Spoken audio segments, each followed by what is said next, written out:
It is the final stop before UFC 267 and UFC 268. We have got this week in the main event, Bohachinha, Paulo Costa taking on the Italian Dream and Marvin Vettori, two fighters coming off their loss to Israel Adesanya for the UFC Middleweight Championship, both looking for a big rebound fight here tonight in the UFC Apex for this Saturday night, obviously.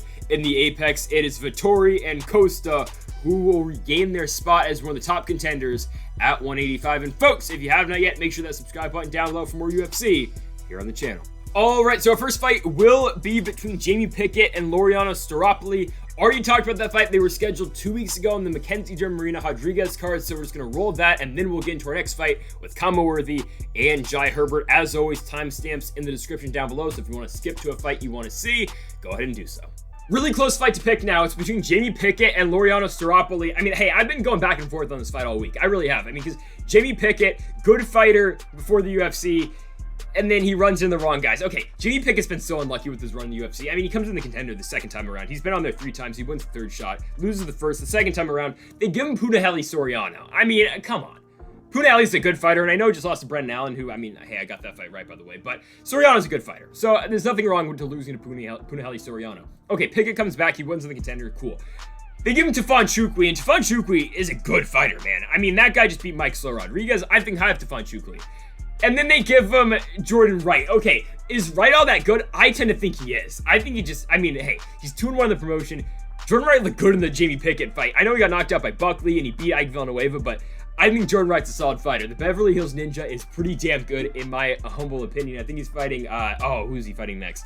He's fighting, it's going to be Julian Marquez. Yeah, Julian Marquez, Jordan Wright, solid fight. I'm actually excited to see that one. But you got Pickett, he's 0-2 in the UFC. And you got Laureano Staropoli, who hasn't won a fight since UFC 237, May of 2019, in Brazil. Namajunas versus Andrade. And then you got before that, he's got a win over Hector Aldana. By the way, he beat Thiago Alves on that UFC 237 card. And the win over Hector Aldana before that in Argentina on the Magny Ponzinibbio fight card. It's a good fight, but Staropoli's fighting for his contract at this point. He's lost 3 in a row, given they are good fighters. It's Muslim Salikov, it's Tim Means, and it's Roman Dolidze. He didn't look good in the Dolidze fight. Dolidze really shut down any offense Staropoli did have in that. It was Staropoli's first fight back up at 185 since like 2015. He loses to Tim Means. I had 3 rounds for Means in that one. A couple judges gave 1 round to Staropoli in that. And the Muslim Salikov fight, I mean, Muslim Salikov's going to do that to you. He beats him by unanimous decision on Maya Askren over there in Singapore. You got 30-26 in there. You got 129-20, and then you got, I think, another 30-26 all for your winner, Muslim Salikov. It's 2 guys who are looking for a win, and it's 2 guys who need to win a fight to stay in the Ultimate Fighting Championship. I just don't know, because Jamie Pickett's got some power. He's looked good in the contender, but like given they gave him 3 shots at it and he finally won, Staropoli hasn't looked good in a while. I don't know. I mean, it's a toss-up. I'm leaning ever so slightly to Jamie Pickett. I think Pickett finally can get that first win in the Ultimate Fighting promotion, but I mean, hell, he got outstruck by Chukwi for 3 rounds, and then Jordan Wright just kind of rushed him and finished him in a minute. I just don't know. I think Pickett might be able to edge out the victory in this one. I think someone's probably getting knocked out, though. Maybe. I don't know. Staropoli hasn't gotten a finish yet in the UFC. Pickett obviously hasn't won yet. I'm going to go Jamie Pickett. I think he wins this one in the first round. I'm going to go first round knockout. I think Pickett really solidifies his spot in the UFC. Something maybe kind of like what happened to Jared Gooden when Gooden loses 2 fights in the UFC. He comes in, beats Nicholas Stoltze by knockout. I picked against him there, Gooden against Stoltze, and Gooden's in your co-main event now, so maybe, hey, Jamie Pickett comes in here, he wins this fight by knockout in the first round, and then he gets a co-main event spot in a fight night. I don't know, I'm going Jamie Pickett first round knockout, could be wrong, but we're gonna go with it. Now we've got Worthy and Jai Herbert. So for Jai Herbert, I mean, they did this dude no favors. I think I said this when I was talking about his last fight.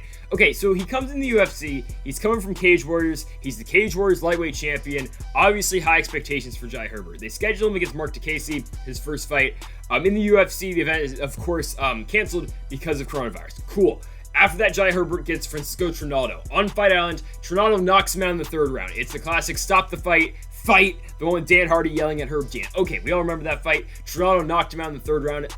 It's going to happen to you. Trinaldo's fighting later on in this card. Okay, they scheduled Jai Herbert against Dakar Close. Herbert has to pull out with an injury, I do believe. And then a couple months later, they give him a Hento Moicano. I said in that fight prediction, I was like, okay, I don't think this fight's going to be all that close. Jai Herbert's jiu-jitsu isn't the greatest. And that's all Renato Moicano is going to do to you. All Renato Moicano needs to do in this fight is land one takedown, and I think he's going to win it. Well, he landed two. He got one in the second round, put away Jai Herbert by rear naked choke. It was so dominant from Moicano. I mean, in the second round, you got all that ground and pound, and it's just, you didn't want to see Jai Herbert come to the UFC and really take two beatings. The guy's 33 years old. He came to the UFC pretty late, but he's taken on a guy in Worthy, another fighter who came to the UFC at an older age, I believe, debuting in the promotion at 33 years old, the same age that Herbert is now. Worthy comes in, he knocks out Devontae Smith. It's that weird fight. The guys are training partners, they're friends. Worthy knocks out Devontae Smith. Okay, and hey, I had such high expectations for Devontae Smith in the UFC. I thought he was going to run straight through Jamie Mullarkey in his last fight. It didn't happen. Speaking of Jamie Mullarkey, Worthy's last fight, he got knocked out by Mullarkey in the first round of a pay-per-view fight between Miocic and Ngannou. On that card, UFC 260, Mullarkey knocks out Worthy in the first round. It's the second of back-to-back knockouts that Worthy has suffered. Before that, losing to Amino Zaitar back in 2020 in September of that month, getting KO'd in the first round as well. And before that, he submitted Violent Bob Ross. I mean, what's going on with Luis Pena? He's been cut, something horrible. I haven't really read into it. I'm gonna keep it a buck with you, but not good. From what I've seen, not good with Violent Bob Ross. Of course, out the UFC now. But Worthy, take it from what you want. Luis Pena was a good fighter in the UFC. Worthy submits him in the third round. It's an upset, big win for Worthy. So he scores two big upset picks, wins over Devontae Smith and Violent Bob Ross. And then after that, he loses back-to-back ones where his striking doesn't look great. He leaves himself wide open to big strikes. He gets knocked out in a minute 30 by Amino Zaitar and then 46 seconds by Jamie Mullarkey. This fight is set up for Jai Herbert to win. 120%. Okay, how does Worthy win? He catches Jai Herbert as well, but everything I'm looking at with Worthy, this is a guy who's 16-8. He's been knocked out a lot in his career. His chin's not, I don't know if his chin's really all there anymore. I mean, this guy's been knocked out 7 times. You want to talk about like how Charlion Taveros was knocked out like 8 times in his career? Worthy's been knocked out 7 times. And when you're coming off back-to-back knockout losses, Jai Herbert's the guy whose striking is very good. Okay, you look at his fights in Cage Warriors, outstriking some of the best guys in that promotion. I know he's lost to Trinaldo, and I know he's lost to Moicano, but this is a fight Jai Herbert is 120% going to win. I do not see him losing to Worthy. Again, the only way he loses this fight is if Worthy ducks his head down, throws a bomb, and puts out Jai Herbert unconscious. I don't think that one's going to happen. Herbert's going to put a beat down on Worthy, and he's going to finish him in the first round. Late into the first, it's an accumulation of strikes. Jai Herbert picks up his first UFC win with a first round TKO finish. Interesting fight now is Tabata Ricci and Maria Oliveira, two Brazilian fighters looking for their first win in the UFC. For Tabata Ricci, nicknamed Baby Shark, coming off that loss to Manon Fiorot. Okay, it's tough. You don't want your first UFC fight to be Manon Fiorot. Fiorot is now 3-0 in the promotion. It was supposed to be Marina Moroz and Manon Fiorot. Moroz had to pull out, so they did Fiorot and Tabata Ricci at the last second. It's what you would expect. Standing TKO victory for Manon Fiorot. The referee saved Tabata Ricci in that fight from taking an extended beatdown. So she's 0-1 in the UFC. How did she get to the UFC? Fighting three times in LFA, picking up back-to-back victories.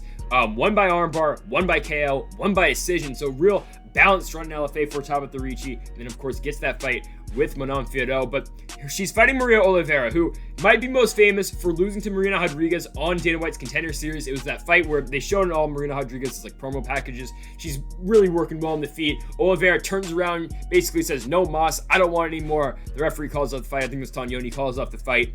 Oliveira basically said, I got no chance to win this fight. I'm taking a beat down. I don't want it. The fight only lasted 3 minutes, but it's a dominant performance by Rodrigues. What you gonna do? So Oliveira, since then, she wins the fight in Curitiba, Top Fight 12, 2019. She wins by decision. She fights a fighter who was 0-1 at the time, now 0-2. Okay, since then, or after that fight, Oliveira fought a fighter who was 0-1, making their MMA debut on Arena Global 10, a fighter who has not fought since, and a fighter who had an 0-1 amateur record as well, and Oliveira won that fight by KO a minute into the fight. Okay, not great. She fought in Ryzen once in 2017, but it's been inactivity for Maria Oliveira. She fought Marina Rodrigues in 2018. Marina Rodrigues, what has she done since then? Marina Rodrigues has made herself a title challenger. She's one fight away from the belt. I think if she's probably gonna get Joanna Jędrzejczyk next. If Marina Rodrigues beats Joanna Jędrzejczyk, she'll be fighting for the world championship. Maria Oliveira, since that fight against Rodrigues, has won twice against fighters who have a combined 0-1 record. okay, I don't know what to say. I mean, because hell, this could be a Tyler Santos moment, because Tyler Santos coming to the UFC was the exact same thing. She fought a fighter who was 0-16 heading into the promotion, or heading into one of her fights, and Santos has looked pretty good since then. So I just don't know where to gauge this. And Oliveira's recent two losses are to Kana Escura over in Ryzen in 2017, and it's to Marina Rodrigues as well.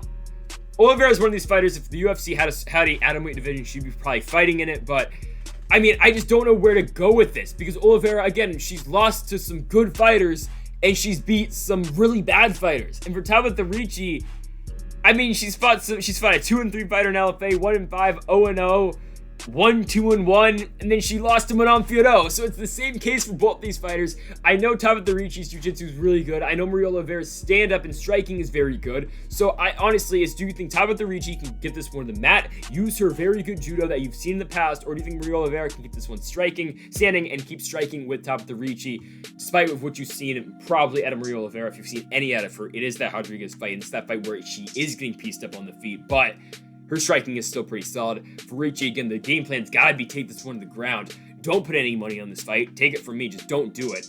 I think Tabitha Ricci should have the slight advantage of this one, and I'm going to go with Tabitha Ricci, but I can't tell you who's going to win this fight. Again, slight advantage for Tabitha Ricci. I'll pick her ever so slightly. I think the ground game is going to be huge. I think her jiu-jitsu is going to play a big part in this one. We will go Tabitha Ricci to beat Maria Oliveira by decision.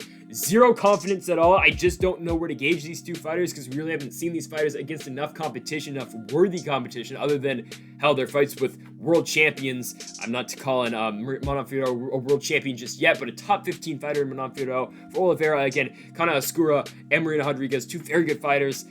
I think Ricci wins this one by decision. Don't take my word at all for it, but we're going with Ricci to get the win. Classic styles make fights, and here we go, man. It's Jun Young Park and Gregory Rodrigues. I think this fight's pretty simple to break down. Do you think Jun Young Park can land a takedown? The wrestling from Jun Young Park has looked so good recently. I mean, look at the Tafon Chukwi fight, vicious ground pound out of Jun Young Park. Look at the John Phillips fight, more of the same. The Marc-Andre Barriault fight, more of the same. For Gregory Rodrigues, recently the man's been looking very good. He comes into the UFC, fights Dusko Todorovic, a fighter who was coming off his first loss against Punahele Soriano. Rodrigues comes in here, just beats down to Dusko Todorovic on the feet, works his boxing really well. Gregory Rodrigues looks very good on the feet in that fight. And before that, picking up 2 back-to-back wins in LFA. He wins the LFA Middleweight Championship before heading on over to the UFC in their small little tournament at Middleweight.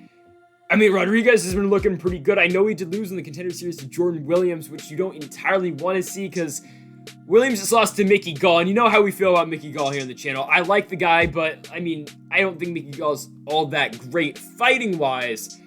But Gregory Rodrigues, though, his last 3 fights, his striking has looked so damn good. The power of this man has been really good, but there's a neutralizer to this. It's just Jun Young Park's wrestling, and Park's wrestling in the John Phillips fight really showed for the first time. I mean, again, is John Phillips a UFC caliber fighter? He's really not, but Park used the Khamzat Chimaev game plan. It took him down, worked his ground pound really well, and more the same in the Tafon Chukwi fight. The ground pound of Jun Young Park was great. The Iron Turtle looked great in that one. This man's only got 1 loss in the UFC. It's to Anthony Hernandez. He lost by Anaconda choke in the 2nd round, but hey, Anthony Hernandez submitted Adolfo Vieira, so nothing to be ashamed of. Jun Young Park's wrestling keeps on improving every fight, but Gregory Rodrigues' striking keeps on improving as well. So this fight is so simple to break down, and you know what? It's kind of what we're going to see in the main event. These guys fight at middleweight, but like, it's a preview of the main event. It really is, because it's, do you think Jun Young Park can consistently land that takedown of Gregory Rodrigues? Can he tire Rodrigues out with his ground and pound, or can Rodrigues land a strike early, put down Jun Young Park, and then eventually keep stuffing takedowns through the rest of this fight?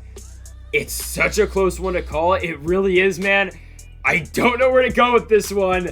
I'm gonna take Gregory Rodrigues ever so slightly.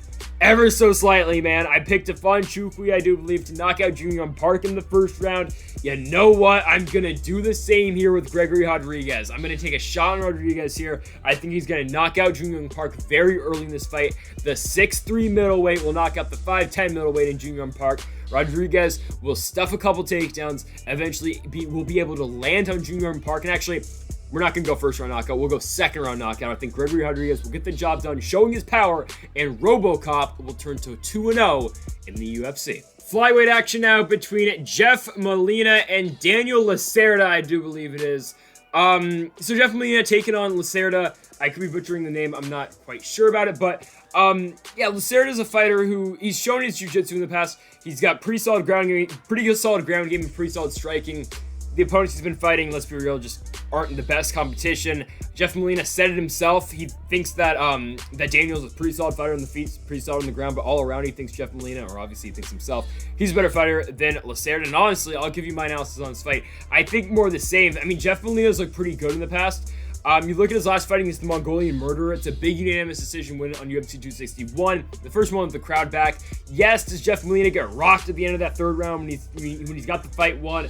Yeah, he does. He doesn't look good for those last like 15 seconds, but Molina put on a pretty good performance in that fight for the first 14 and 45 seconds of that fight. I mean, 14 minutes and 45 seconds of that fight. It's a pretty good performance out of Jeff Molina. Before that, he beats Jacob Silva on the contender as well, picks up the win by unanimous decision. I mean, Molina's grapplings look pretty good. His strikings look pretty good. All around, man, Jeff Molina is a good fighter. But you can say more of the same out of Daniel Lacerda too. His last fight is a win in Shuto. It's a KO win just 3 months ago in the first round. And before that, his last fight was in 2019, picking up a win over Francisco Javier winning by armbar, or Martinez, excuse me, winning in the first round by armbar. Problem is that fighter that he was fighting was 13-12-1 at the time. Fighter's now 13-14-1. His last fight was the win over Rodrigues Sarafin. Probably butchered the hell out of that, but the fighter now 21-12-1 pro record.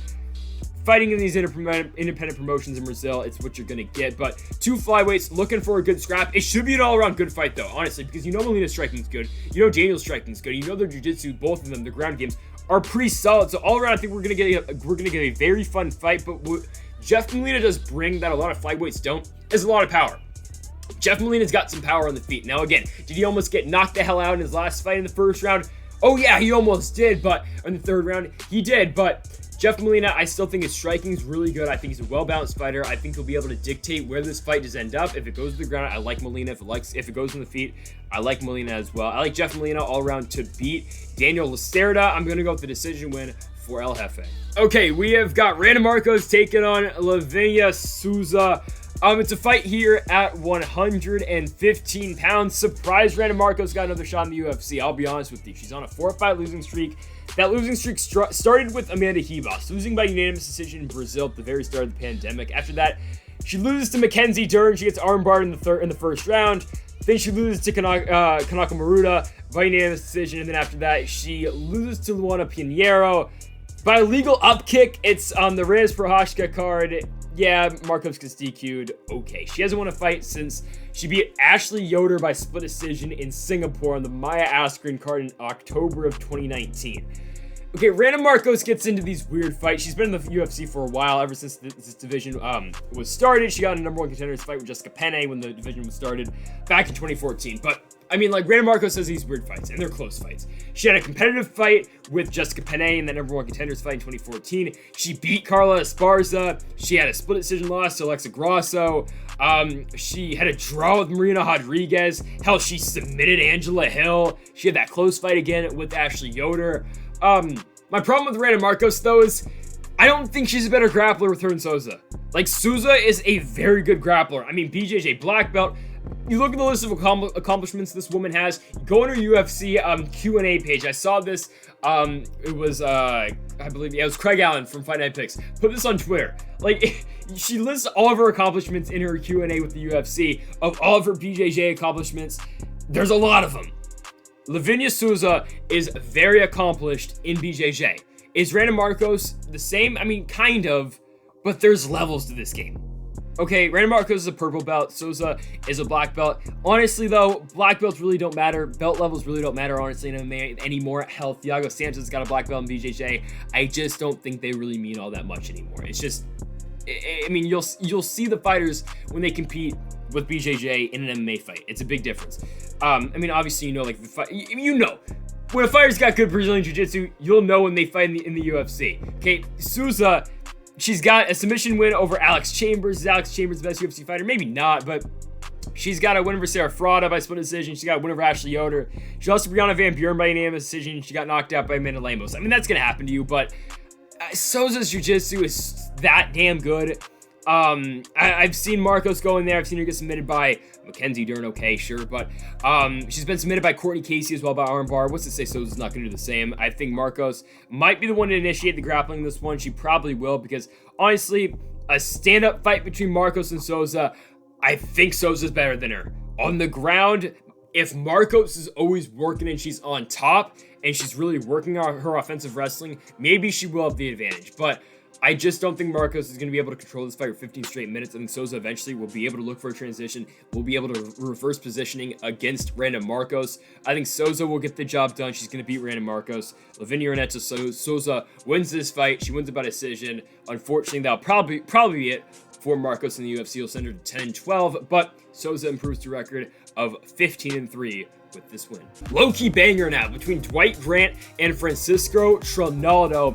I'm looking forward to this one, because you got Francisco Trinaldo. This is a guy who's been fighting in the UFC since June of 2012. His first fight was on UFC 147. Vanderlei Silva, Rich Franklin, number 2. He's been fighting the UFC ever since that day. For Dwight Grant, this is a guy who came to the UFC on that Milwaukee card. Lee Iaquinta, the last one on FS1. He loses to Zach Otto after that, beats Carlo Pedisoli, wins that one by TKO, beats Alan Jouban by split decision, gets KO'd by Daniel Rodrigues, and then barely scrapes by Stefan Sekulic by split decision on UFC 261. I thought Grant won the fight. It's a close fight, though. It's a competitive fight. Trinaldo, he's getting up there in age. Okay, Francisco Trinaldo is 43 years old, fighting at welterweight. And he's fighting a guy in Dwight Grant who has got knockout power. But Francisco Trinaldo still got knockout power too. Now, Trinaldo's last fight, okay, they gave Muslim Salikov. Like, okay, you want a 43-year-old Trinaldo to beat Muslim Salikov? Not a lot of people can beat Muslim Salikov. The only guy who's done it in the UFC is Alex Garcia. He did it in Shanghai, China in 2017. Okay, since then, Salikov's knocked off 5 or 6 straight wins in the promotion. Okay, Salikov's a very good fighter. It's unfortunate that they put Trinaldo in that spot, but if you look at the fights before that for Trinaldo, you got a win over Jai Herbert, who we talked about earlier. It's a good win for Trinaldo. Pieces him up on the feet, eventually finishes him in the 3rd round. It's a win over John McDessie. It's a win over Bobby Green, who keeps looking better and better every time he does step in the octagon. Oh, by the way, he's fighting Al Iaquinta in just 3 weeks, and spoiler alert, I think Bobby Green beats Al Iaquinta. But before that for Trinaldo, he loses to Alexander Hernandez in a fight which he won that fight. It's so boring. Don't watch it. But trust me, Trinaldo won that one. The only reason Hernandez won that fight is because it was in San Antonio. But Trinaldo should be on a big winning streak, because before that, he beat Evan Dunham by TKO. And then before that, he lost to James Vick, beat Jim Miller, lost to Kevin Lee, beat Paul Felder, beat Medeiros, beat Pearson. There's some good wins for Francisco Trinaldo. He's been fighting the UFC for a very long time. Okay. Him and Dwight Grant, this one's going to be on the feet. I don't see Trinaldo trying to get this one on the ground. Obviously, Dwight Grant probably won't do the same. You're going to see a striking fight. So you will see a 37-year-old Dwight Grant strike with a 43-year-old Francisco Trinaldo. Normally, you get scared with a fighter who is 43 years old fighting at a weight class at 170, which you don't usually see 43-year-olds fighting in. I mean, yes, there are your exceptions to these weight classes. You got Yoel Romero, but Yoel Romero at this age is fighting at 205 now. And you got fighters at heavyweight. You've got the Andrei Arlovskis of the world. He's not 43, but you got those older fighters fighting at heavyweight. You don't usually see this at 170 pounds. I mean, yes, there are those exceptions. Another fighter that just came to mind is Hani Yahya. He's pretty old. He's fighting, of course, not at 170, but lower down in the weight classes. But you don't usually see this. Now, you're always concerned about these fighters who are older. You're worried about their chins. Trinaldo hasn't been knocked out yet. And in the Salikov fight, he loses, but he loses by unanimous decision. He stays in the fight. Jai Herbert, he knocks him out. Does Herbert land some bombs to Trinaldo? He does, but whose chin was cracked first? It was Jai Herbert, because Trinaldo eventually does land on Herbert, and he puts him down. Trinaldo's been in there with Bobby Green. He does take some bombs, because Bobby Green throws very hard. Trinaldo stays in the fight. Like, I'm not really concerned about the chin of Trinaldo yet, and he's 43 years old. The problem is Dwight Grant striking so good. He knocked out Pedisoli back in the Czech Republic. He wins knockout of the night with the second left on the clock in the first round, that Blachowicz-Santos card. He beats Jouban, lands some nice shots in that one, but beats him by split decision. The Daniel Rodrigues fight gets KO'd in the first round. It's that fight where Grant has Rodriguez knocked. He has him rocked. he just can't finish the job. Rodrigues comes back and knocks him out. It's a tough ending right there for Grant, but he didn't look too bad in that loss. In the second Lich fight, again, he barely gets the win. It wasn't a great fight, but he wins it by split decision, UFC 261. They turn him around against Trinaldo. It's a very evenly matched fight. Both these guys have very good striking. You can see it going either way. And you know what? I'm taking the 43-year-old. We're going to keep going with Francisco Trinaldo. I saw this guy beat Choi Herbert. Again, that fight was at 160 because Trinaldo missed weight. He's back at 170. They made him fight Salikov at 170. I'm okay with it. I like a 170-pound Francisco Trinaldo. I think he's got the tools necessary to beat Dwight Grant. Trinaldo knows how to avoid danger in the octagon. He knows how to slip those big power shots, and still he does have an okay chin at this point in his career. I like Francisco Trinaldo to edge out a decision win over Dwight Grant, showing that the 43-year-old can still go. Really good fight now. We've got Alex Caceres taking on Sungwoo Choi. Here we go, man. Winner of this fight, probably looking at a top 15 opponent next. I like this one, man. You know Sungwoo Choi can go. He's got a big win over Julian Erosa on the Zombie Ige card, and knocking out Juicy J in the first round. Big win. Before that, beat Yusuf Salom. Before that, beating Somon Mokhtarian on the Edgar Zombie card in Busan, South Korea. Before that, though, for Sungwoo Choi, he comes in the UFC, loses 2 straight fights. They Artem Mosvar Evloev and Gavin Tucker, though. And for Alex Caceres, bro, I mean, you look at the record, you're like, what? He's 18-12? Okay, Alex Caceres is one of these guys who will fight anyone on any single given day.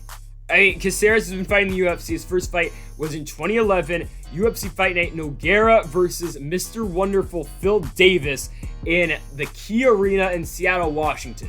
That's back when main events were only 3 rounds. That's how long Caceres has been fighting. He was on the Ultimate Fighter, GSP, and Koscheck. I believe he was one of the highest picks on that season. And yeah, Caceres loses to Michael Johnson in the 3rd round of that Ultimate Fighter. But I mean, Caceres has been fighting so much since then. He's 18-12, but he's on a 4-fight winning streak. Okay, I like Alex Caceres. I like Bruce Leroy. He's one of my favorite fighters at this weight class. Of course, at 145. I like Caceres. I like him a lot. But he's on a 4-fight winning streak, and I'll use these names to hype him up. And I think I did when he was fighting Kevin Kroom. Like, I'll use these guys like, okay, he's on a big winning streak. Look at him go. But let's be honest here. He beat Stephen Ocho Peterson. He beat Chase Hooper. He beat Austin Springer. And he beat Kevin Kroom. Now we're talking about Caceres fighting guys at the top 15 rankings. Okay. Like, I think he should be. I think Caceres is, of course, above those guys. And those are guys that Caceres should be, obviously, right? He beat them all. And he beat them all pretty decisively as well. I mean, they're good wins for Caceres. Those are fights that Caceres should win. But if you're looking at a guy, if you're thinking, okay, Alex Caceres should be a top 15 fighter, he's got to beat Sungwoo Choi. And if he does, okay, I'm all in. I think Caceres should be a top 15 fighter. I think he should be challenging those guys. But Kroom, Springer, Hooper, and Peterson, are those guys in the top 30? Like, are they? Maybe Stephen Ocho Peterson. He beat Chase Hooper. But the other guys, maybe Springer hasn't fought yet in the UFC after losing to Caceres. Kroom hasn't fought since that loss to Caceres.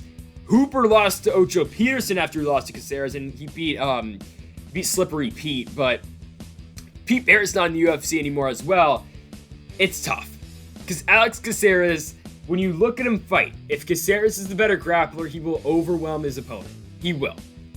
If the fight's not going his way though, and he's not the better grappler, you get a repeat of the Crone Gracie fight. You get a repeat of the Jason Knight fight. You get a repeat of the Uriah Faber fight. You get a repeat of all those other fights where he's been dominating on the ground. He's been submitted 7 times in his career. But if he is the better grappler, and it was a surprise to many, when he beat Sergio Pettis, when he choked him out in 2014, he subbed the current bantamweight champion over in Bellator. Caceres can do damage on the ground. And he can do damage on the feet as well. Striking looked pretty solid in the Kevin Kroom fight. He looked good in the Kroom fight. But when you look at that, when you look at Kevin Kroom compared to Sungwoo Choi, I just don't know. Because Sungwoo Choi's striking is so much better than Kevin Kroom's. Sungwoo Choi is such, levels-wise, Sungwoo Choi miles ahead of Kevin Kroom. That's not a disservice to Kevin Kroom. Kevin Kroom is an okay fighter. Sorry, he's an okay fighter. But Sungwoo Choi is a guy who I just saw knock out Julian Erosa, who Julian Erosa is not bad at all. This guy came back, and he's sub Charles Jourdain, who I think is very good as well. It's a tough fight to call because I think Caceres, the way he's got to win this fight is on the ground. I don't think he can strike with Sungwoo Choi. Sung Woo Choi's striking is that good. You saw him beat Zalal. The opportunities are limited for Caceres in this fight, and it pains me to say because I usually take Alex Caceres in every single fight he's in.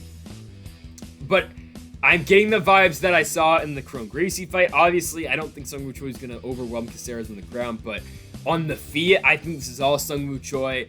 And it's never good when you have to bank on Alex Caceres to use wrestling and just his wrestling and just his jiu-jitsu to win his fight. Because I just don't think he's going to be that successful on the feet against Sung Woo Choi. And again, it pains me to say because I'm a big fan of Alex Caceres. But I just don't think this one's going to go his way. Again, I hope I'm wrong. I'll be cheering for Caceres in this one. But I got Sung Woo Choi to beat Alex Caceres by decision. I think he probably wins 3-0. We'll see. We're going with Sung Woo Choi with the victory. Now we have got Nicholas Negumereanu taking on Ike Villanueva. For Ike Villanueva, I mean, he's 1-3 in the UFC. The one wins to Vinicius Moreira. And Vinicius Moreira, I mean, that guy did not have a good UFC run. He goes 0-4. He gets finished 4 times. He actually wins a fight, though, outside the UFC. He beats Rodrigo Duarte by TKO in Brazilian Fighting Series 1. And then after that, drops a fight in Russia just 21 days later. That just happened in August of this year. But Ike Villanueva beats Vinicius Moreira. Okay, it's a good win. It's on a main card. Rare, like, just weirdly enough, it's on a main card of Kiss and Magni. It's that weird Wednesday card in January. Okay, he wins. Cool. After that, they match him up with Marcin Prachnio. I thought that Ike Villanueva was going to be able to do enough to beat Prachnio. I know Prachnio was coming off a win over Khalil Roundtree Jr. Still, though, I was like, okay, I think Villanueva still got the skills, though, to beat Prachnio. Villanueva is a pretty solid boxer. He only throws punches. He doesn't really do anything else. Okay, I thought Villanueva was going to win the fight. He didn't. Prachnio, perfect liver shot. Just absolutely picture perfect. He puts down Villanueva. Villanueva did not want any more. Marcin Prachnio wins the fight. Okay, Villanueva's first 2 fights in the UFC. It's a loss to Chase Sherman by TKO, and it's a loss to Jordan Wright, the Beverly Hills Ninja. Cut open Ike Villanueva. Villanueva cannot continue with that cut.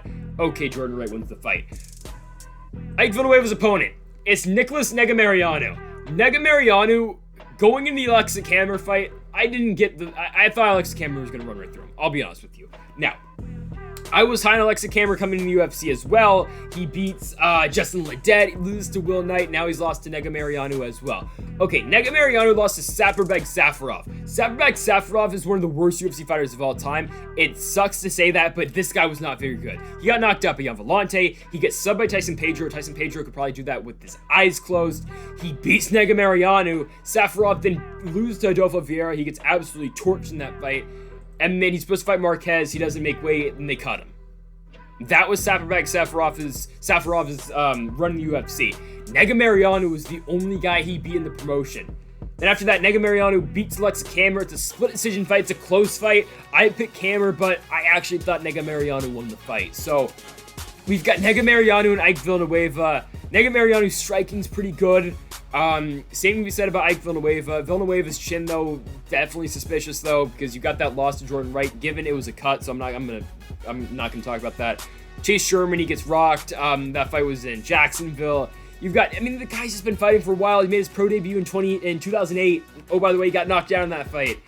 Villanueva's 37. Hurricane Ike really does one thing in his fights, and he just strikes. That's really all he does. He just boxes. That's really it. Negumereanu will throw kicks at you. He will use leg kicks. He'll probably work the body against Ike Villanueva, trying to replicate that style that Marcin Prachnio did bring as well. But the thing that Negumereanu is going to bring too is, though, he's going to bring a ground game. He's going to try to take down Ike Villanueva. Because Villanueva's first 4 fights in the UFC, there was no threat of the ground game. Because Chase Sherman wasn't going to take him down. Probably not. Jordan Wright definitely wasn't going to take him down. Vinicius Moreira was going to try to strike with him. Moreira, just a weird UFC fighter. He wasn't really going to do anything. Prachnio was a striker, so Villanueva never had to worry about the takedown. Negumereanu is going to bring that whole new element of the fight into this one. Ike Villanueva has 12 losses. 6 of them come by TKO, 1 of them by decision, 5 come by submission. Oh, by the way, 0 submission wins. Ike Villanueva's ground game is not good. Okay, he's been subbed by Trevin Giles, Robert Drysdale, Justin Ledet. He's been subbed by some good guys, but Negumereanu should be able to do the same. I know Negumereanu doesn't have a submission win since 2018 in November, but That's got to be the pathway to victory. And even on the feet, man, I think Negumereanu could probably beat Ike Villanueva. Villanueva, a lot of straight shots if you can get off that center line against Villanueva, because you know he's just going to keep throwing those straight rights, straight lefts. That's all he throws. He's a boxer. Negumereanu can get out of that straight line. He can eventually shoot for a double. That's the pathway to beat Ike Villanueva. Work the body as well. I like Negumereanu to beat Ike Villanueva. You know what? I think he gets it done on the ground. I think he will get it done. I don't want to pick TKO or submission because I think he can get it done either way. I'm going to go Negumereanu to get the job done by TKO in the second round. I think it will be on the ground, though. I think it will be after a takedown. I think we will see some submission attempts by Negumereanu, but I think he will win by ground and pound. He will beat Ike Villanueva in the second round. Negumereanu improves to 2-1 in the UFC. Now we've got Jessica Rose Clark taking on Jocelyn Edwards, and for Jessica Rose Clark, her last fight, man, maybe her best performance we've seen in the UFC. It's against Sarah Alpar, and now, was that something Jessica Rose Clark was supposed to do to Sarah Alpar? 110% yes. I mean, it was a beatdown. Jessica Rose Clark just beats down Sarah Alpar in that fight. She lands about like 80 strikes in that one. Alpar just no output from her, but Alpar consistently trying to land that takedown against Jessica Rose Clark. Clark consistently stuffing them, works her top positioning well in that fight. It's a very good performance for Clark. For Jocelyn Edwards, though, her last fight, it's a loss to Karol Rosa. And what happened in that fight? Jocelyn Edwards continuously was put on her back. Karol Rosa kept landing that takedown, kept landing takedowns throughout that fight. Give her 4 in that one. And there was not much Jocelyn Edwards could do. Rosa looked very good on top. She busted Edwards open. A lot of blood in that one. And Rosa won the fight by unanimous decision. It was just such a frustrating fight style for Jocelyn Edwards to combat. It just was. Because, again, Rosa consistently trying to land that takedown. She kept getting it. There just wasn't much Edwards could do off her back. Now, will we see Jessica Rose Clark try to do the same against Edwards? I think there's a chance. Because it was kind of the same game plan we saw Rose Clark do against Paige Van Zandt. She worked top positioning really well in that fight. Could do the same like she did in the Beck Rawlings fight as well. She's a better grappler in the Rawlings fight. She's a better grappler in the Van Zandt fight. Now, she didn't do it against Alpar, but Alpar was so desperate for that takedown. Let's be real. Sarah Alpar's striking just isn't very good. So Rose Clark was able to really expose that part of Alpar's game plan. But this fight against Jocelyn Edwards, you saw Edwards fight against Yanan Wu look very good on the feet.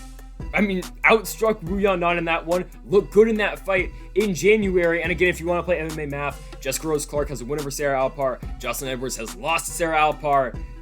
I mean, come on. Edwards' loss to Alpar came in 2018. LFA 55 is a split decision fight for the Bantamweight Championship there in LFA. Don't put anything into that fight. So really, though, you've got Edwards, a very good striker in Jocelyn Edwards. You got a very good striker in Jessica Rose Clark, but there's always the threat of the takedown with Jessica Rose Clark, considering when she does have to use her grappling and when she does have to use her offensive wrestling, she's good at it when she knows she's a better grappler than her opponent. In this exact circumstance, Jessica Rose Clark knows she's a way better grappler than Jocelyn Edwards is. Now, given, was it all Karol Rosa? Was it that Karol Rosa is such a good grappler and her takedowns are great? Sure, definitely it is, but you didn't see Karol Rosa land a single takedown against Betch Kohei in her last fight, and she still won the fight. Karol Rosa didn't land a single takedown against Laura Procopio in their fight, and she still won the fight. Vanessa Mello, she landed a couple takedowns, but, right? I mean, it's not like Karol Rosa is a Tatiana Suarez, one of those fights. She's not Carla Esparza, where she's one of the best offensive wrestlers in the division. Jessica Rose Clark just has to follow that same exact game plan on Karol Rosa, and she's going to win this fight. And oh, by the way, I think Jessica Rose Clark will have her moments of success in the clinch, in the Muay Thai clinch, and just pure striking against Jocelyn Edwards. Clark is very good working the clinch. She's very good at positioning herself very well in those spots. So I think Jessica Rose Clark can really determine where this fight does end up. If she wants to use her striking, I think she will have a pathway to victory with that. Again, though, Jocelyn Edwards' striking and her kickboxing is very good. So if I'm Jessica Rose Clark, I'm taking this fight immediately to the ground. I think that's her big pathway to victory in this one. I think her wrestling is a lot better than Jocelyn Edwards. Again, was it just Karol Rosa? Maybe, but Rosa's striking's pretty good. And Rosa didn't want anything of the striking from Jocelyn Edwards. I think we'll see more of the same from Jessica Rose Clark. I think immediately you'll see her shoot for a takedown. And again, it might not be her best part of her game, but I think it's the best way for her to win this fight. So I'm going to go Jessica Rose Clark to beat Jocelyn Edwards. I think she'll get it done by decision. I think you'll see some of the striking and some of the ground game.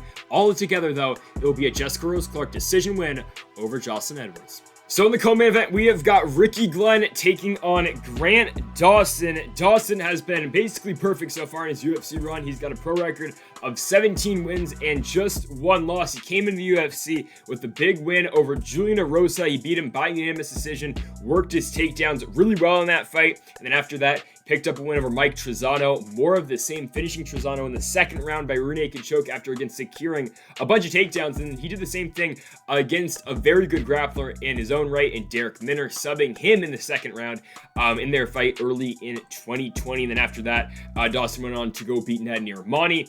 Beat him by decision on the Benavides Figueiredo 2 card. And then after that, beat Leonardo Santos, another good grappler in his own right. Dawson came into that fight in the third round, finished Santos with 1 second left on the clock with his ground and pound, picking up the win. Dawson again undefeated so far in the UFC. He's taking on a fighter though in Ricky Glenn, coming off a big win in his return against Joaquim Silva, knocking Silva out in 37 seconds on the Zombie Ige card in June of this year. But before that, for Glenn, traded wins and losses in the UFC, came into the promotion in 2016, losing a fight of the night against Evan Dunham. He beat Felipe Nover, beat Gavin Tucker, lost to Miles Jury, beat Dennis Bermudez by split decision. We're going to talk about that fight in just a second. And then he lost to Kevin Aguilar by unanimous decision in 2018 on the Ultimate Fighter finale card, the heavy hitters season. For Rick Glenn, though, he fought Dennis Bermudez back, I believe it was on Dos Santos Ivanov in Boise, Idaho. He takes on Dennis Bermudez. He barely wins that fight. Dennis Bermudez in that fight lands a bunch of takedowns. He lands 6 takedowns on Ricky Glenn. You've got about 4 minutes of control time in that entire fight. Bermudez 6 of 14 shooting takedowns in that fight. That's concerning if you are Rick Glenn, because that's all Grant Dawson's going to do. Dawson is a machine on the mat. That's all he's going to do. He's going to keep shooting for those takedowns, and if he doesn't get the first time, he's going to keep going. He's going to try it for a second time and a third time, and eventually he will land that takedown. And it's a fight where Rick Glenn, he did outstrike Bermudez when that fight was contested on the feet, but on the ground, I mean, it was pretty much all Dennis Bermudez. It's a close decision. They barely gave it to Rick Glenn. He won by split decision. I believe one judge 29-28 for, you have one 29-28 for Bermudez. You have a 30-27 for Glenn. You have a 29-28 for Glenn. Weird scorecards, definitely. But again, Ricky Glenn won that one. Glenn's coming into this fight with a record of 22 wins, 6 losses, and 1 draw. It's pretty obvious what Glenn's going to do to try to win this fight. Keep this fight on the feet. Avoid being on the ground with Grant Dawson, because you've seen it all Dawson's fights. He's so good at getting them to the mat. You saw that in the Erosa fight. Trizano, Minner, Nadir Rahmani, and Santos. All of Grant Dawson's fights so far in the UFC, all 5 of them have been the exact same formula. Get the fight to the ground, work his ground and pound, eventually look for a submission, or again, finish with TKO or with strikes to set up for the TKO like he did in the Leonardo Santos fight. Again, Dawson 17-1, the 1 loss coming to Hugh Pulley on Kansas Fighting Alliance. 18 in April of 2016. He got knocked out 35 seconds into that fight, but other than that, the pro career for Grant Dawson has been absolutely tremendous. I'm thinking more of the same in this one. I do not think he loses to Rick Glenn. I just don't see it. I don't think Glenn can stuff a takedown of Grant Dawson. Again, if you were taken down 6 times by Dennis Bermudez, given on 14 attempts, I don't think he's going to be able to stop the ground attack from Grant Dawson. Again, that's a big part of Dawson's game. That's all he's looking to do, is trying to secure that takedown. This is going to be all Grant Dawson in this fight against Rick Glenn. I've also seen Glenn, he's been submitted twice before. He's submitted by Lance Palmer back in World Series of Fighting. This is all Grant Dawson to win this one. I think he's going to win it by submission. I think he gets it done in the second round for securing a couple takedowns. He'll put away Rick Glenn by stoppage in the second. All right, it is main event time between Paulo Costa and Marvin Vettori. Both these guys coming off a loss. Again, Paulo Costa's last fight, he was undefeated going into the Israel Adesanya fight. He was 13-0 in the UFC, or in his pro career. He was 5-0 in the UFC, and Israel Adesanya completely dusted Paulo Costa. Costa did nothing in that fight. He barely threw any strikes. You look at the strike count for that one. Costa lands 12. Adesanya lands 55. And it was the leg kicks that really did it for Adesanya. But really, I mean, Costa just threw nothing back at him. So it was a terrible fight for Paulo Costa. He was, hyped up as this monster, this machine. He was going to be Adesanya's biggest test to date. And Izzy just ran right through him. And yes, there's been the, Costa, he was drinking wine the night before the fight. Was he drunk during the fight? I don't really give a damn. Because Israel Adesanya went straight through Paulo Costa. The fight was not competitive. Adesanya and Marvin Vettori on the other case, was it a little bit closer? Maybe, but Izzy won all 5 rounds of that fight. Vettori did get 4 takedowns in that one, which was huge. But I mean, other than that one moment where Vettori had Adesanya's back for like a minute, Vettori really didn't do much. Adesanya, obviously the better striker. Vettori striking, let's be honest, still isn't very good. Paulo Costa striking, if we get the Paulo Costa that we got in, hey, the Yoel Romero fight, big advantage of the striking side of things for Costa. Now, Paulo Costa, you're going to have to see the takedown defense in this fight. It's going to, I mean, if Vettori's going to win, and I'm assuming Vettori's going to do this, he's going to shoot for some takedowns. I mean, you look at the Kevin Holland fight, when he's fighting a very good striker in Kevin Holland, he went for 11 takedowns in that fight. He got 11 takedowns in that one. He was 11 for 17 on his takedown attempts against a guy in Kevin Holland who admittedly is not very good at stopping the takedown, but we're going to see it because Paulo Costa, other than just really in his entire UFC career, he's only been taken down once. It's the fight against Yoel Romero. And it's the fight where it's late in the 3rd round. Romero gets that inside trip on Paulo Costa. He's on top for maybe, I don't know, all of 10 seconds. Costa kind of takes his back. They get back to the feet. And that's all the grappling we really got in that fight. Romero, Costa, tremendous fight on the feet, but that's the only time I've really seen Costa get taken down. And if Vettori's going to win this one, he has to take down Paulo Costa because Costa and Vettori striking, Costa will beat Vettori on the feet. Now, another thing to keep in mind with this fight, though, is that Costa's gas tank is terrible. It's not good. Again, in the Adesanya fight, there was 0 output from Costa, so you really can't judge where he currently is at with his cardio, but you look at the Yoel Romero fight. He's fading towards the end of that fight. The 3rd round is all Romero, and really that's all we have to gauge off of because the Uriah Hall fight, he got him out of there in the 2nd round, even though Hall did have his moments, don't forget. The Johnny Hendricks-Paulo Costa fight, I mean, that was a murder. I don't know why that fight even happened, but Costa runs straight through Johnny Hendricks, and that's really all we have out of Costa, who, let's be honest, isn't all that active. His last 4 fights come in the last 4 years. It's Adesanya in 2020, Romero in 2019, Hall in 2018, and Hendricks in 2017. That's been the UFC run for the most part for Paulo Costa. Just not many fights out of again, Costa's a good striker and he should be able to beat Marvin Vettori on the feet. It's gonna come down to if Vettori can eventually get Costa down, and if he can't in the first 2, can he get him down in the 3rd, 4th, and 5th? Because maybe Costa's cardio isn't all there. Another thing you want to bring up, Marvin Vettori is hard to put down. I mean, Adesanya gave it his all. He couldn't put down Marvin Vettori. Vettori, I think Izzy said it best, Vettori's got a block head. I mean, you saw Kevin Holland try to do it. He couldn't. Hermanson just got outstruck by Vettori in that fight. Carl Roberson got taken down immediately. Wasn't much of a contest. Same with the Andrew Sanchez fight. But Izzy's been in there with Vettori for 8 rounds. He couldn't get him out of there. Who's to say Paulo Costa will get him out of there? Vettori's head movement isn't the best, so Costa will be able to get to him, but it's a tough fight for Paulo because I think if Costa can't get him out of there in the first 2 rounds, I think this fight will be all Vettori because I think Costa's going to go for it in the first 2. If he can't put away Vettori, and maybe he will bank 2 rounds from those first 2 rounds of the fight, but if he can't, 3, 4, 5 is going to be all Marvin Vettori. It's going to be Vettori working in the clinch. It's going to be Vettori trying to get this fight to the ground, and if he can, Vettori's going to win the fight. It's just a matter of, can Costa stand there with his cardio? Can he stuff the takedowns? And can he get to Marvin Vettori early? I'll bring this up real quick because Israel Adesanya did the same on his breakdown video. Where is Costa going to be at? Because every single fight before the Izzy fight, or even before the Izzy fight, he was the guy. He was undefeated. The UFC was hyping him up a lot. He was the future of the promotion. Undefeated versus undefeated, Costa versus Adesanya. He comes in there, he lays an egg, he does nothing. I mean, you watch Dana White's reaction to that fight. Dana was pissed. He was pissed that fight did not result in anything from the Costa side of things.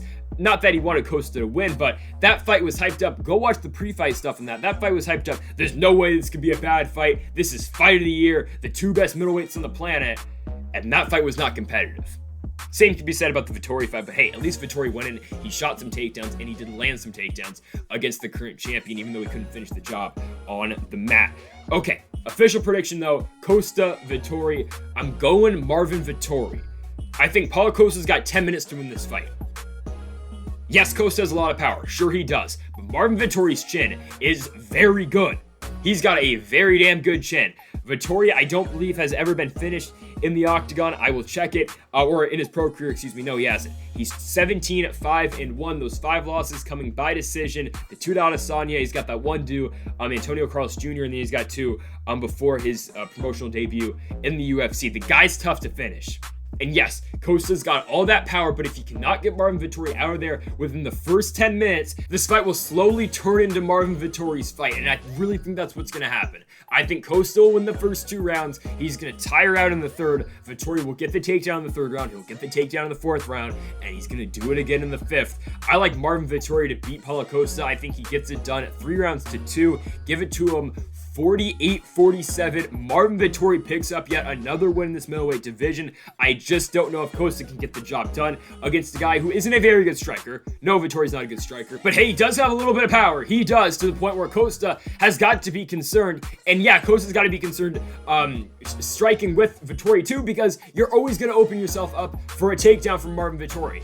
It's that, and it's still the power out of Vettori, which, again, is he the best striker? No, he's not, but don't remember how Marvin Vettori took control of the Jack Hermansson fight. He knocks Hermansson down, like, within 2 minutes of that fight, puts him down, and then just works on the ground for the rest of the fight and outstrikes Jack Hermansson as well. So, Vettori's not a horrible striker. It's to the point where he can hang around with Paulo Costa to the point where it will get him into those 3rd, 4th, and 5th rounds to where Marvin Vettori can wear out Paulo Costa, beat him up on the ground. I think he'll win by decision. I wouldn't be surprised though if Vettori eventually can drown out the offense of Costa and really all output that Costa will throw out there and eventually finish him late in those 4th and 5th rounds. I will go with the safe bet though. I think Marvin Vettori beats Paulo Costa by unanimous decision, keeping his spot in the top 5 of the middleweight division. And folks, thank y'all for watching another UFC preview and predictions here on the channel. If you have not yet, make sure that subscribe button down below for more. We will be back next week for the absolutely stacked card that is UFC 267 at the top of the bill. Jan Blachowicz, Glover Teixeira, and also Corey Sandhagen, Piotr Jan for the interim bantamweight championship, and so much more. Dan Hooker, Islam Makhachev. You got Volkan versus Magomed Ankalaev. You've got Tybura versus Volkov, and don't forget the return of Khamzat Chimaev against Li Jingliang. What a card next weekend. We'll be back next Monday. So again, folks, thank y'all for watching, and Mamba forever.